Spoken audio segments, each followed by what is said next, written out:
I mean, it just sounds great. Yeah.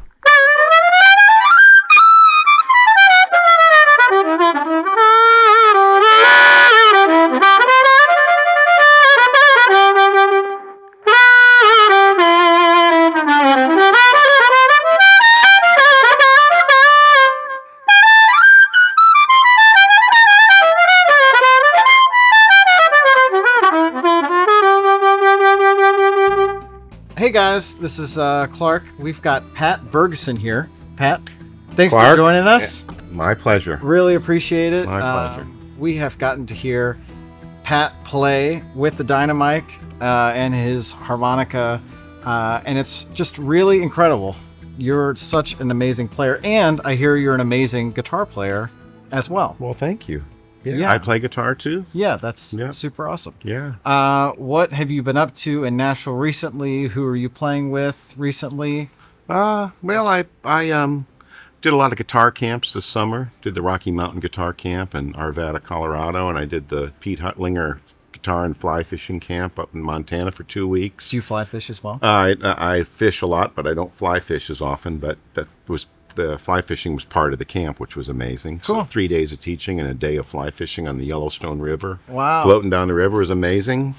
Pete Huttlinger was a old buddy of mine who passed away, unfortunately, several years ago. And he was a great guitar player and a great guy, and everybody loved him. And he's a fantastic person. And his wife, Erin, has continued the camp. And so I was teaching there and doing a guitar camp. I tour with Peter Frampton.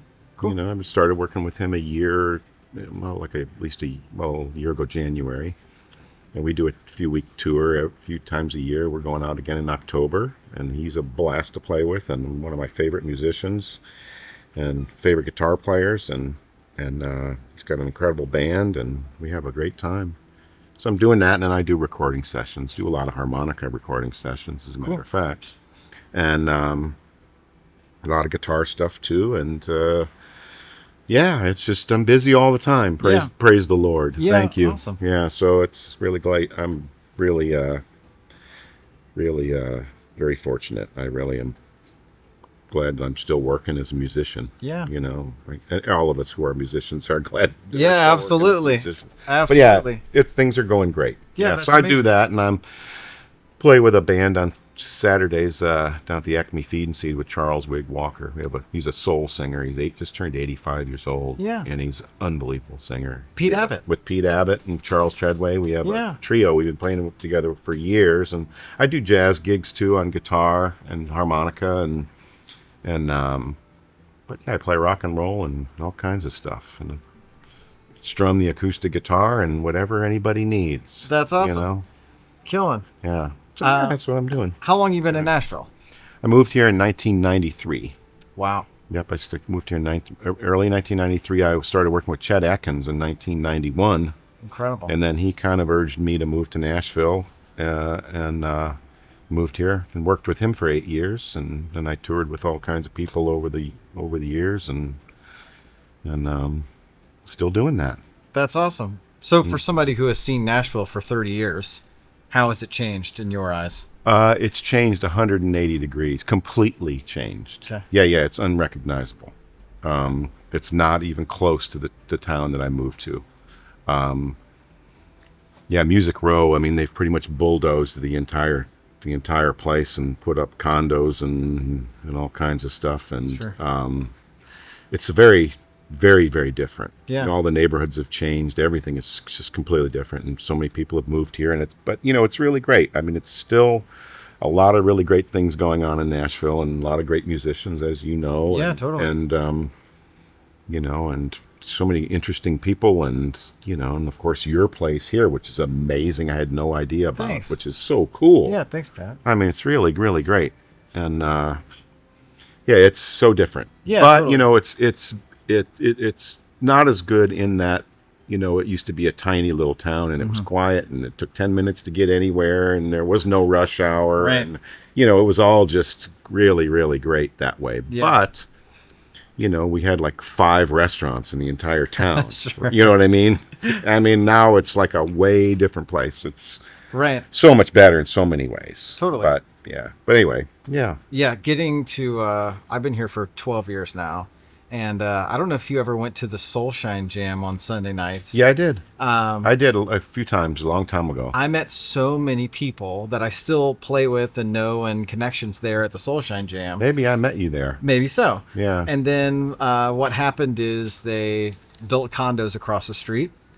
And then people complained that the music was too loud. Mm-hmm. And then Soulshine tried to put up walls. I remember that. And then it wasn't the same. I remember and then that. they stopped doing the jam. Yeah, that's right. I remember that. There's a little bit of the soul, even in the 12 years that I've been here, that's been just lost a little bit of the soul flavor here in Nashville, unfortunately. But again, it's a great place to be a musician and to be a working musician. Absolutely.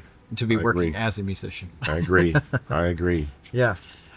So did you play guitar first and then harmonica first and guitar? I played drums first. Cool. I started on drums. I started in grade school, third grade, and played all the way until I was 21. I started on guitar when I was about 13, and was doing both for a while. Cool. And then in that period, I was in band and orchestra, and I used to go to music camp and play in orchestra down at University of Illinois. I grew up outside of Chicago in Batavia, Illinois. Okay, right on. So I would go down to U of I and do these music camps, and so I was way into classical music, and I played timpani and chimes and cymbals and everything. Cool. Marimba and all that, and so and then my brother got a Strat. And it was over. Yeah, and I started playing the kit, drum kit. But my family, there were 6 kids in our family, so I'd get one drum every year. I'd get a snare drum for Christmas, and then I'd get a hi-hat, and then I had a snare and a hi-hat. Then I got a tom-tom, and I mounted that onto my hi-hat, and then I got a big giant Japanese crappy cymbal, and and then by the time I finally got a bass drum and a floor tom, I was well into playing guitar, and I gave the drum kit to the drummer in our band. No way. So in our garage band. So, but I played harmonica. I started messing around the harmonica when I was about junior high school or something. I had a friend who could bend a couple notes and stuff, and I could kind of do that, but I really just got into playing Christmas songs and stuff. We'd go Christmas caroling, and I could play a real clean note. I could play,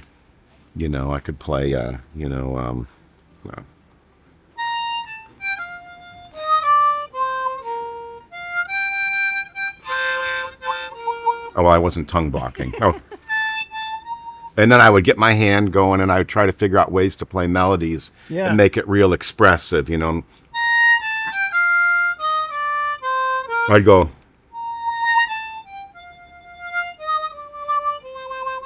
I'd try to play with dynamics and all that. But I was playing in orchestra and all that kind of stuff, and I was listening to other musicians and stuff, but I couldn't really play blues or anything yet.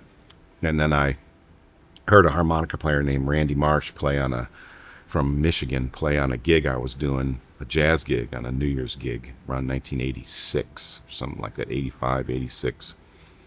And he got up off the drum kit and went and stood up and played blues on a regular diatonic harp, and he was playing bebop. And I was like, and I remember thinking that when I was younger, I was like, man, if I could learn how to do that. And I'd heard about Howard Levy, the master of the jazz harmonica, diatonic harmonica. Right. I thought, God, it'd be so cool if I could play jazz on one of these. And then I heard a drummer do it. And then that night he gave me his harmonica. He said, hey, man, just practice it and start playing it in your car and everywhere else, So I did, and that was right around 1985, 86. I was in my mid-20s. That's when I really started. I decided I'm going to learn how to do this. And so I did. And then I started practicing it in my car. And that's really the only place I practice for the most part. Wow. That I've learned most everything I do. I do play it, on gigs and stuff, but I don't, when I'm working things out, figuring stuff out, it's when I'm driving. And usually, like I take long drives to Chicago to visit my family, and, and so I'll practice all the way there and back. It's 8 hours of practicing each way. Wow. So stuff like that, you just figure out ways to, I've been figuring out how to play in different keys and all that. And of course, I'm a huge fan of Howard Levy because he was the guy who pioneered the diatonic overblows and learned how to turn this into a chromatic instrument and took it to the highest level. And he's still like getting better all the time. How old is he now? I don't know how Howard's 70-ish. Wow. I don't know. He's probably early between 70 and 75, but he's quite youthful person, Yeah. and an amazing musician and piano player. But yeah, he's like this is just my own theory, but I think he's 30 years ahead of everybody, like in Wow. terms of what his level of what he can do. Yeah. Yeah, he's really astounding and really great musician. That's And awesome. but yeah, he's the guy who pioneered that style of playing, diatonic harmonica and doing it in different keys and playing chromatically and playing jazz and all that kind of stuff. But I'm a big fan of jazz and bebop and and I'm still trying to learn how to do it. Yeah. And yeah, so that's kind of how I got into it. But Who are some of yeah. your favorite? Like, are you mostly listen to horn players? Who's your favorite jazz? To be honest, I don't listen to jazz guitar players. You would think because I'm a guitar player. I mean, I liked, George Benson and Joe Pass and yeah.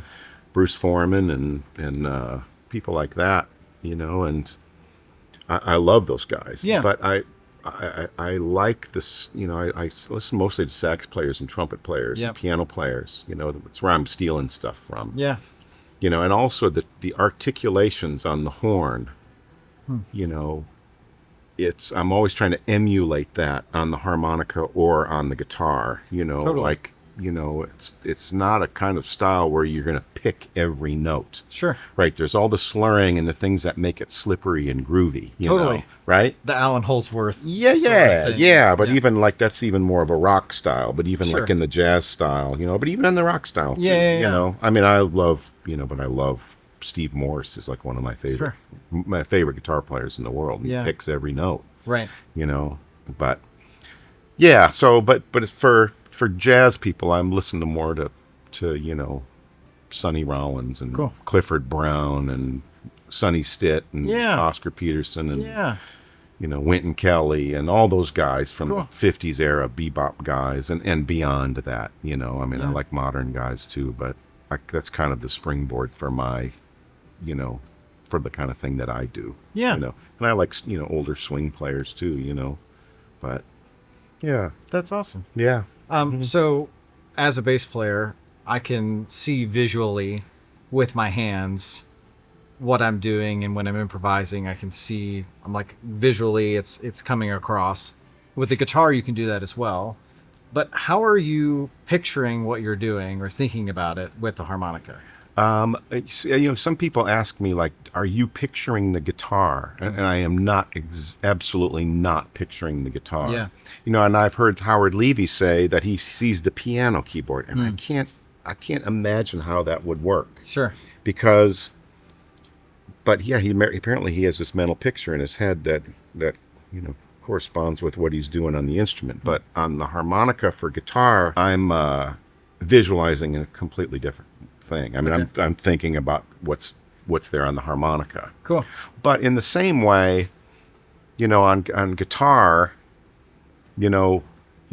for improvising, I'm picturing the arpeggiations, like Sure. where are the chord tones of the chords that I'm playing, and Sure. then I'm playing around those, and it's really the same thing on the harmonica. Cool. I find out, okay, where is this chord, and how do I play that chord? Sure. And once I can do that, then I can start making licks up around those chord tone notes. Yeah. And it's the same thing on harmonica. You just picture a different thing in your mind. Yeah. So they're two different things. Totally. And then, harmonica's got diatonic harmonica has got some very weird technical things that you have to do in order to play that way. Totally. Because, the lower register, you got all the bends, and your tongue has to be just in the right spot. It's like all these minuscule movements of your tongue because there's no buttons or valves Sure. to be able to play the half steps and to be able to play it in tune. Right. And same with the overblows. So, and then the middle register is different, and then the upper register, it's like three different instruments. It's 3 octaves, but it's 3 different, right? 3 completely right? Right, Mitch? Yeah. You know what I'm saying? That's interesting because like I'm trying to picture playing the bass, but all I've got is a major scale. Right. And then how I would visually think about playing in between those notes Right. as options. Yeah, right. Well, it's same thing on harmonica. Right, that's exact wild. same things. Sure. It's the That's same wild. thing. Yeah, but a lot of those options will be in one hole. Sure, yeah, that's You know, crazy. right? So yeah, and it's weird. And then you're breathing in and out. But I mean, in a way, the diatonic is, for playing jazz and playing chromatically, it's really, really great for playing like blues and, jazz, and soloing and stuff. But if you're trying to play a melody and can get all the notes in tune with the bends, it's really, really hard to do. Totally. To get it really in tune. Howard Levy's doing it now. I mean, I'm hearing him now playing. I'm like, man, he's just nailing it. It's just amazing. He's been playing for so long. It's like his technique is really, really great. And there's a lot of guys who were able to do that. Guys playing jazz on the diatonic too. Yeah. There's some really great players. There's a guy in St. Louis named Sandy Weltman, who's also a really good diatonic chromatic guy who plays really, really great. Cool. He's got great ears. And Philip Jers from Sweden, he's another guy I've been checking out lately who's playing jazz on the diatonic real beautifully. What you primarily play these harmonicas? Yeah, I play Seidels. Yeah, Cool. the Seidel Sessions. 1847. Oh, okay. Yeah, or I use the Session Steels. That's an 1847. I use the Blues Favorite covers on it. Okay. And this one, this particular Seidel right here, this is a B flat. I've been playing this every day for 10 years. And listen to the blow octaves. I've never tuned it or anything.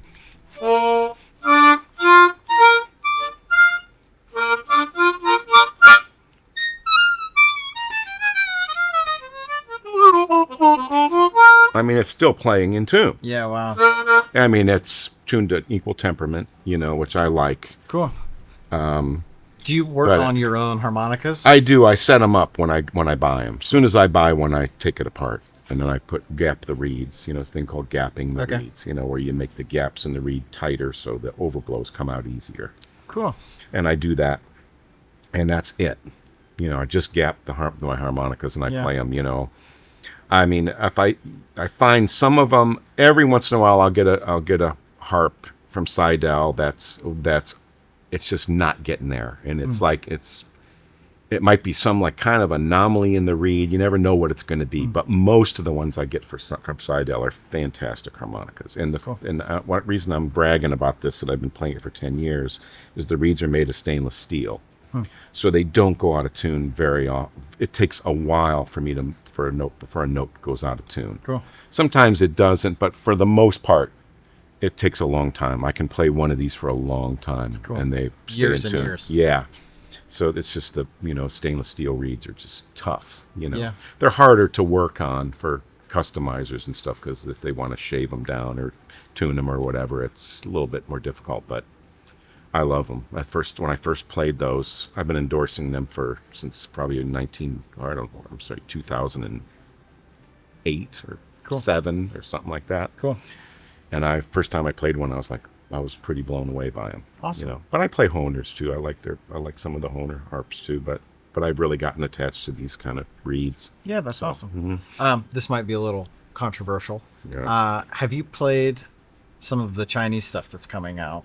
And what do you think of it? The Chinese harmonicas? Yeah. I played the Huang harmonicas. Okay. Yeah, as a matter of fact, that harmonica that my friend gave me when I first heard him play on the gig, Okay. he said, "Here, take that." It was a Huang. Oh, wow. Yeah, and it was a Huang star performer. Okay. Yep.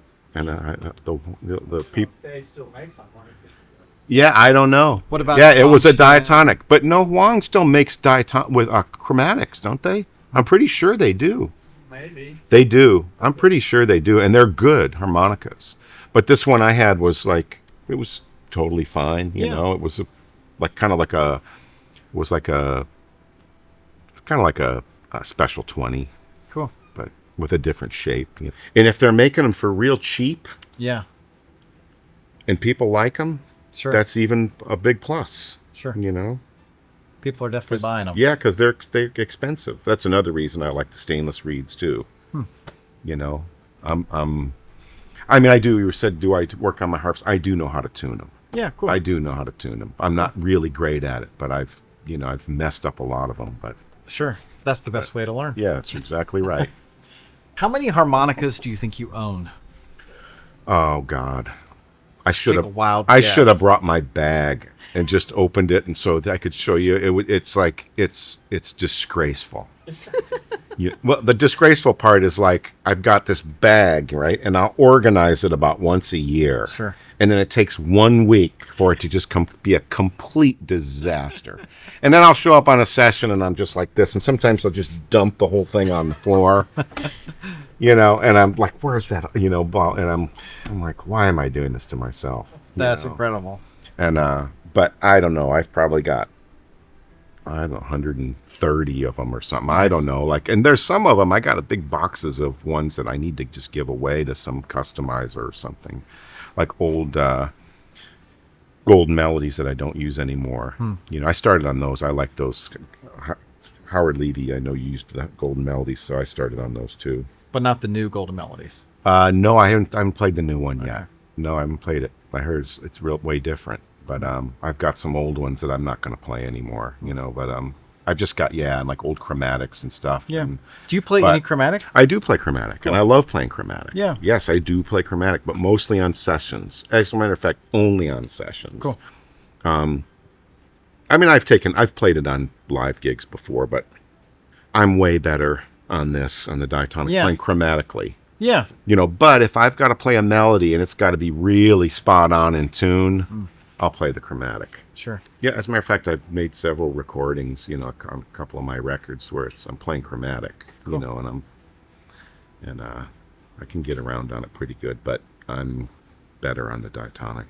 What is a song that you would play for someone to explain to them what a harmonica is that has never heard of a harmonica? What's like the quintessential harmonica example to someone who doesn't know what a harmonica is to you? Oh, I would say this is one of the first things I learned. I'd play,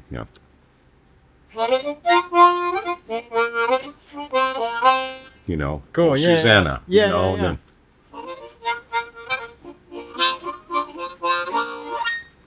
Nice. or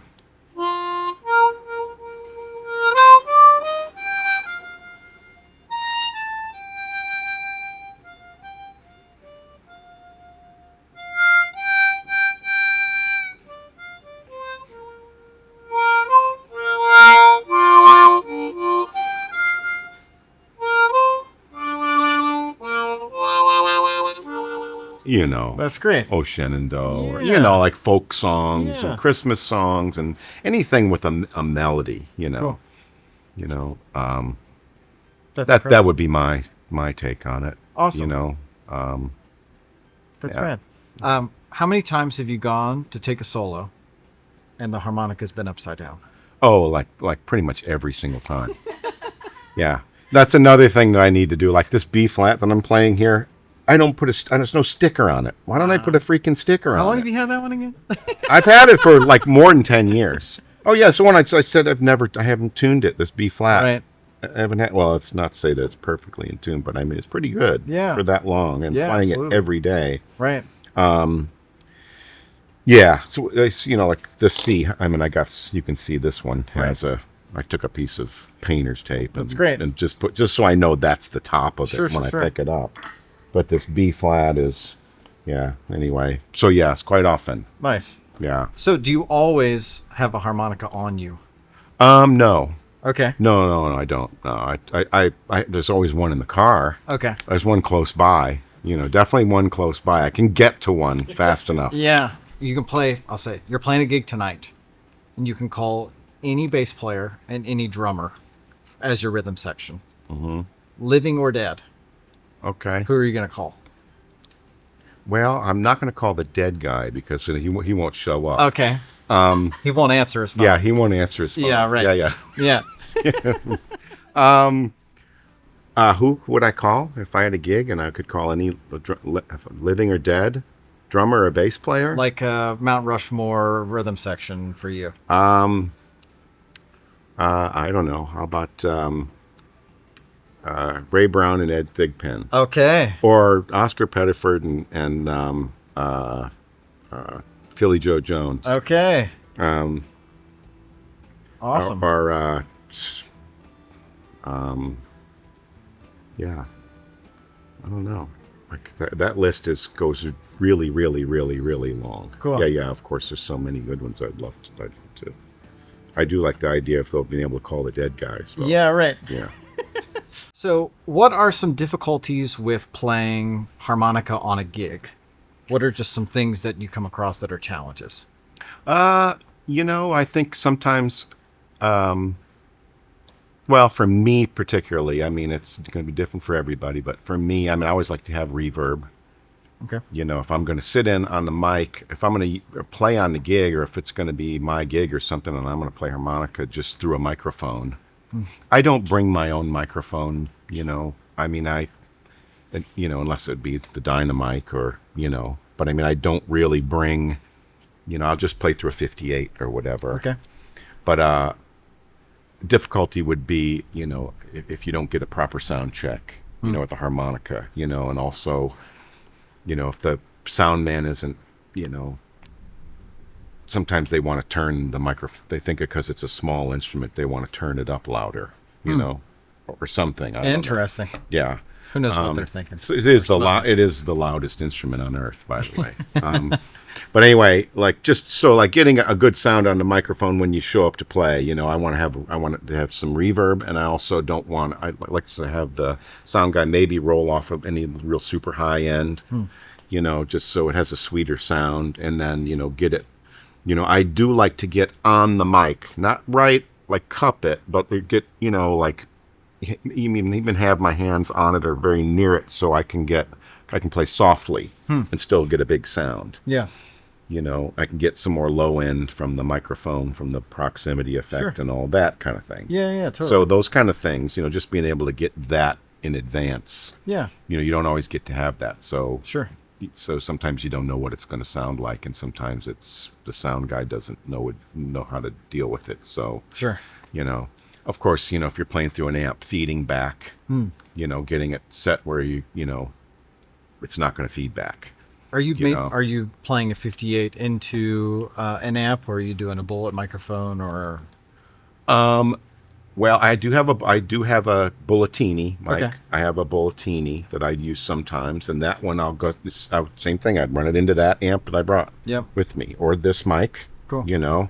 Which I'm really getting into. Cool. This mic is I'm really digging this mic. Awesome. And we'll talk about that. But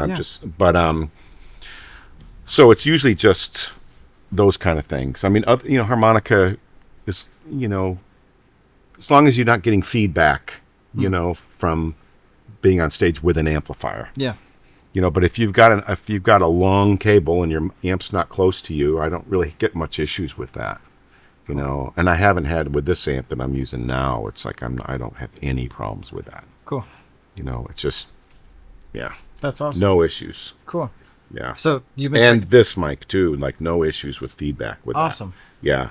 So you've been checking out the Dyna-Mic. Yes. What do you think? Give us some feedback.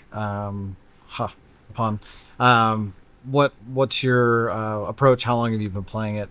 I've been playing it now for, I don't know, 6 months or something. Cool. I've had it about 6 months or so, but I absolutely love it. I love the fact that well, first of all, the controls. I mean, I love that it's got, I've got volume, but I've also got the overdrive control. So if I just got the volume turned all the way up, I get this nice clean sound.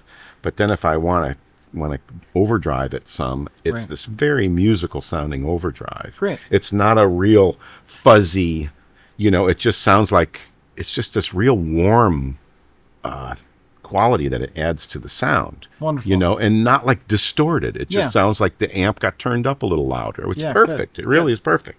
And I love that it has a mute button. So if I want to, I like using this on a mic stand. Cool. So if I can, if I mute it, we can show turn that it real off. quick. Yeah, let me show you on the mic stand.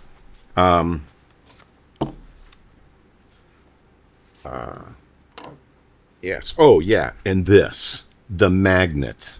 Yeah. Oh, it's just amazing. This magnet thing, and the magnet with the harmonica. The way the harmonica, there's different. The attachments that you buy fit the type of harmonica that you're going to use. just clips right on there with the magnet, and it's strong. It really holds it, and the harmonica just fits in there perfectly.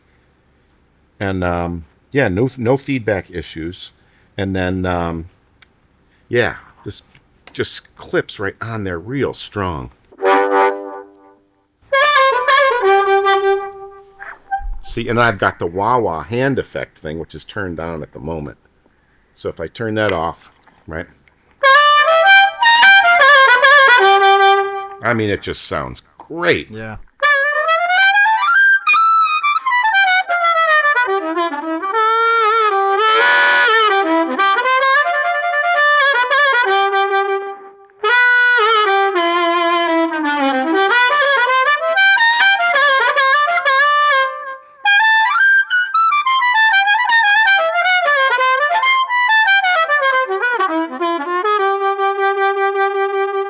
Right? Yeah, wow. So yeah, it really screams. It sounds amazing. Yeah, great. But also, like, I can just stand right here like this, and I've got this.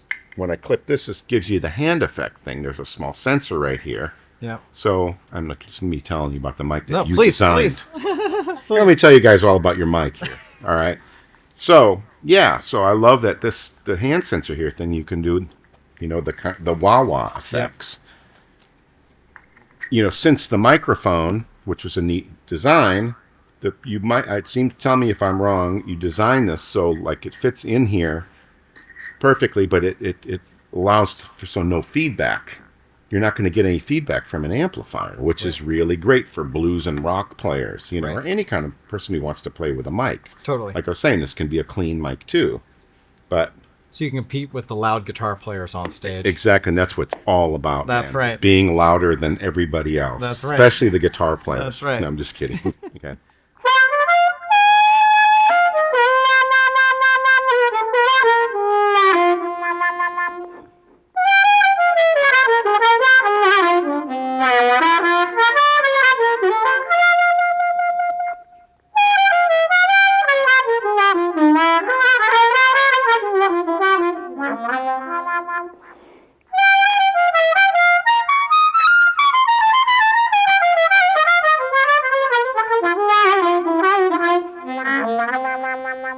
Yeah, so you can do your hand like this and get the wah-wah effect.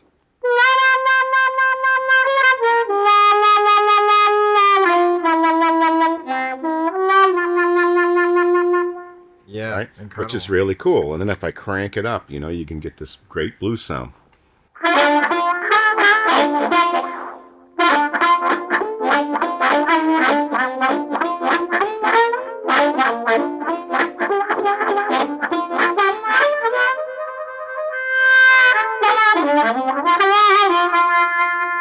Right? Yeah. So Amazing. yeah, anyway, yeah. Sounds so good. Oh, thanks, Clark. Yeah. Yeah. So anyway, yeah, I love all that. So yeah, I got this blues. I mean, the wah-wah hand effect switch there. And then, you know, I've got a mute switch there. And then I've got the volume and the overdrive.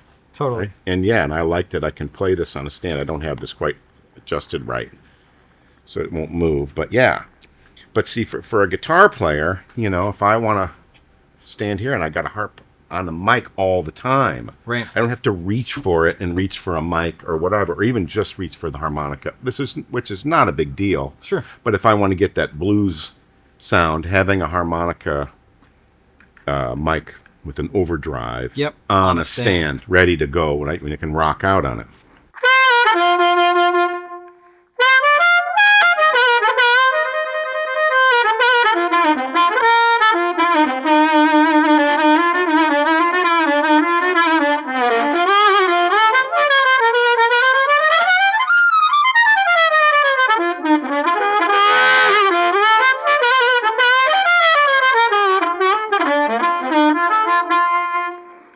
Yeah. Oh, I have that turned off. There you go.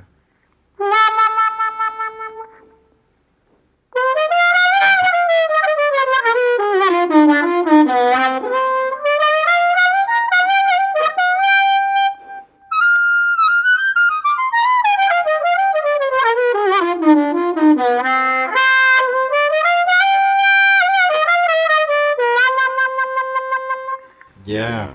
That's incredible. Yeah, so Cool. I got that I've got that I can deal with. But this is how I like to use it mostly, Cool. like this. Yeah. Right. This, having it on the stand, but you can hold it in your hand. Yeah, and I can run this like right from here, from the mic stand to a pedal board on the floor. Right. If I like to use a Leslie and a volume pedal. When we send out the Dyna-Mic, Mm-hmm. everybody gets the standard gasket. Right. Okay. So if you play anything that's marine band shaped, Mm-hmm. If you'll pull that out again, I'll show Okay. you. All right. If it's marine band shaped, it will fit into here. Okay. But if you'll see the difference between this and this, Mm-hmm. this is made specifically tailored to a certain harmonica. Yes, that's for the Seidel, Right. with the blues favorite. Right. Yes, So that Yeah. way it goes and hugs for the most feedback reduction. that's right. This one's not going to be as Gotcha. feedback Right, reduction. exactly. It's still significantly better than Right. a bullet, Mhm. but that's going to give you the best option. It's sort Right. of like putting the feedback buster on an acoustic guitar. Exactly. Yeah. Yep. Gotcha. Yep. Yeah. Okay. Well, see. So anyway, this gasket here it fits this particular harmonica, which is the 1847 with the blues favorite cover. So this one is for the blues favorite or the session steel. This one will work great for the Seidels, and it fits in there perfectly snug. And it's like a cup that you would put on a bullet mic. It cups it perfectly, so there's like zero feedback, Perfect. right? So, right.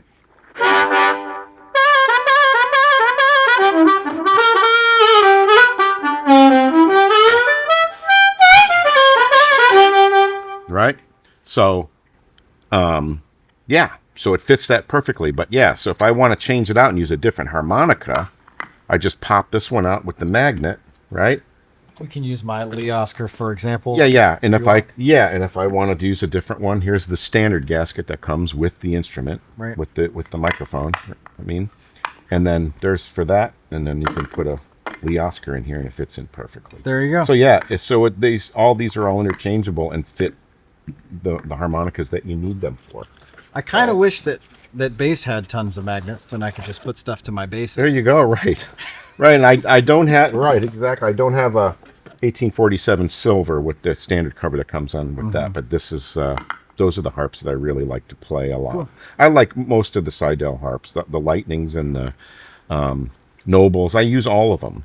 Cool. The session steels, I use all their harmonicas. Awesome. But yeah, so there's the different ones for you just pop that on and then your harmonica will fit right in there perfectly. Perfect. So that's great. And so for this particular harmonica, I've got this one, which is great. Fits right in there great. The reason I like this, one of the things that I really love about this over just a regular bullet mic or a handheld mic, like I was saying, is the fact that I can put it on a mic stand, right? And I can play it on the stand, and I can turn it on and off. I've got all the controls right here, and I think the fact that it has this wah-wah effect, and the fact that it has an overdrive built in, it has all these features in it that I really, really like. Cool. And it allows me to play it on a mic stand with no feedback. I love that. And you can hold it in your hand as well. So I think those are the things that this mic has that really make it great. And also the fact that it's just a very good sounding mic overall. I mean, of course, of all things, a great sounding mic with no feedback. Right. And if I want to give it some grunge, I can. And it's a very musical overdrive, and it's not overbearing. Cool. It's just enough. It's perfect. It's real dynamic. Incredible. But yeah, I can play soft, I can play loud, even when it's cranked. We have people who don't even want to try it because they're so set in their ways with their bullet microphone, and they've worked for years and years and years on their cup technique. Yeah. What do you say to those people? Well, I say just try it. Cool. I say try it. I mean, I still like bullet mics too. Yeah. There's things about bullet mics that are great. Yeah. I still like them. But I love this I just think it's really neat what you guys are doing, and I think it's real creative design. And I just think I like the direction that you're going in with this, and I think it's really cool. I think it's got a future. Getting to hear you play today was really Oh, special. well, thanks, Clark. Yeah, Appreciate absolutely. it, man. Thanks for I coming enjoyed by. it. Yeah, well, Really thanks. appreciate it.